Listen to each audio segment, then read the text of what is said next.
Ilang beses mo na ba sinabi sa sarili mo na, tsaka na, pag ready na ako. Pag ready na talaga ako. Welcome to a life in the process. Ako nga pala si Hamad. Muntikan ko na hindi tuloy to. Honestly, ayokong i-press yung record button kasi natakot ako. Gusto kong pag-usapan natin yung bagay na pumipigil sa napakarami sa atin. Yun yung pag-overthink. Yung tipong gusto mong mag-umpisa, magsimula, mapanegosyo man to, bagong hobby, pangarap mo, o kahit pag-ayos ang buhay mo, pero parang ang bigat humakbang. 'Di ba? Hinihintay mo lang kasing maging perfect ang lahat. Ganun ako eh. Gusto ko perfect ang lahat. Bago ko umpisahan. Sa video na to, pag-uusapan natin guys kung bakit ba tayo napaparalyze bago natin umpisahan yung gusto natin gawin. Kasi kung magpapakatotoo tayo, wala naman talagang ibang pumipigil sa gusto natin gawin eh, kundi sarili lang din natin. Aminado ako, ganyan na ganyan ako.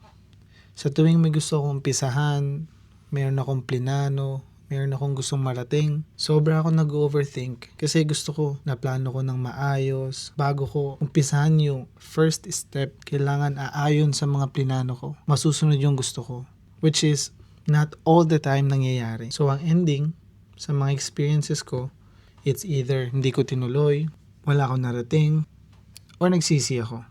So tingin ko meron nga isang bagay na lahat kayo makaka-relate. Meron kang pupuntahan, biglaan. Nag-iisip ka kung ano gusto mong isuot. Inisip mo kung paano mo iterno yung damit mo, yung pantalon, yung sapatos, yung bag, sombrero. Pero hindi nagtutugma yung kulay. Ultimo sinturon na nakatago naman sa ilalim ng damit na kailangan na nagmamatch sa gusto mong isuot. Nang dahil lang hindi masunod yung ternong gusto mo, yung kulay na hinahanap mo, nabawalan ka na lang ng gana.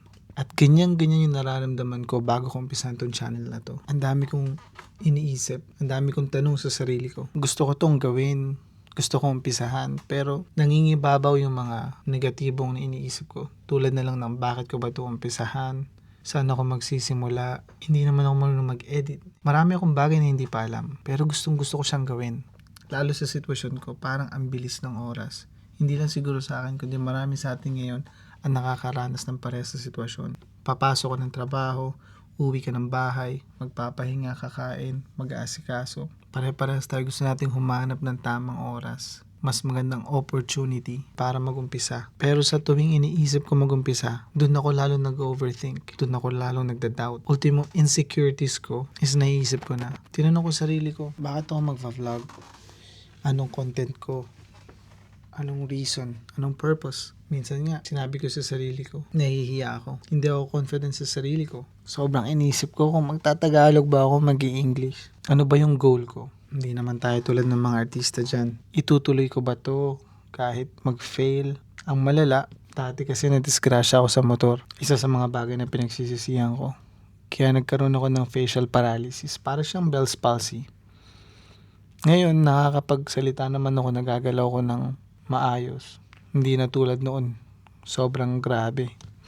Pero andito pa rin yung conscious ako na humarap sa camera, magsalita, mag-explain. So sobrang daming rason para hindi ko na lang ito ituloy. Andaling sabihin na wag na lang kaya. Pero nung pinag-iisipan ko ng mabuti,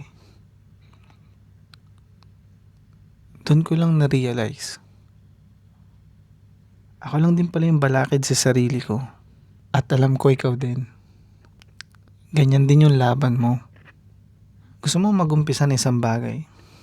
Lalo na kung pangarap mo to. Hanggang sa lumipos na 1 taon, naging drawing na. Ang tawag pala ng mga experts dyan, analysis paralysis.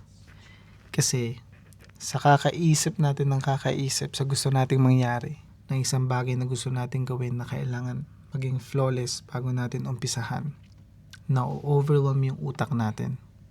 Kaya, ang ending, mas pinipili na lang nating wag ituloy, wag gumalaw. Yung tinatawag nating tsaka na lang. Feeling kasi natin, mas safe tayo sa comfort zone natin eh. Sa totoo lang, pinapatay natin yung potential natin kasi takot tayong ma-judge. Kung nanonood ka man ngayon, meron akong gustong i-share sa'yo na pwede mong pagmuni-munihan. Isa to sa mga bagay na natutunan ko sa Islam. Ang tawag dito ay tawakkul sa salitang Arabic. Sa Islam, ito yung pagtitiwala mo sa plano ng Diyos. Pero marami sa atin na may misunderstand ito. Akala natin, pag nagtiwala tayo, uupo na lang, magdadasal, at maghihintay ng himala. Hindi ganun. May isang lalaki nagtanong sa Propeta Muhammad sallallahu alaihi wasallam. Sabi niya, dapat ko bang itali yung kamelyo ko o pabayaan ko na lang at magtiwala sa Allah na hindi ito lalayo? Ang sagot ng propeta, itali mo ang kamelyo mo at saka ka magtiwala sa Allah.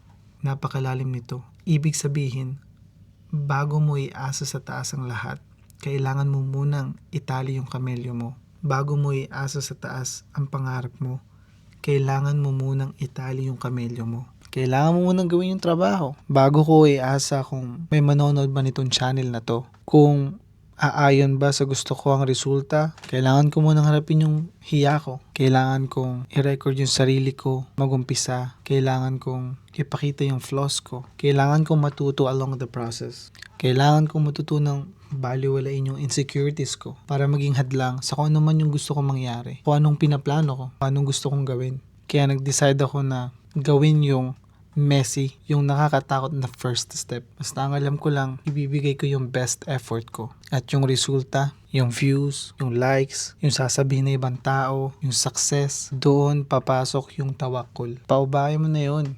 You cannot trust the process if you refuse to even do the work.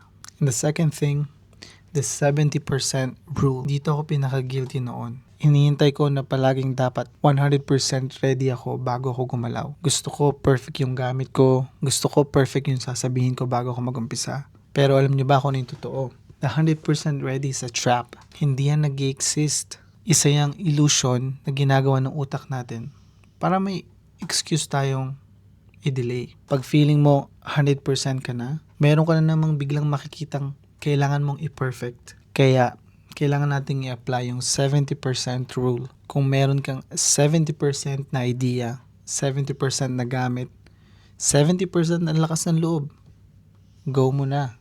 Umpisahan mo na agad. Tatanungin mo ko, paano yung natitirang 30%? Hindi ko alam.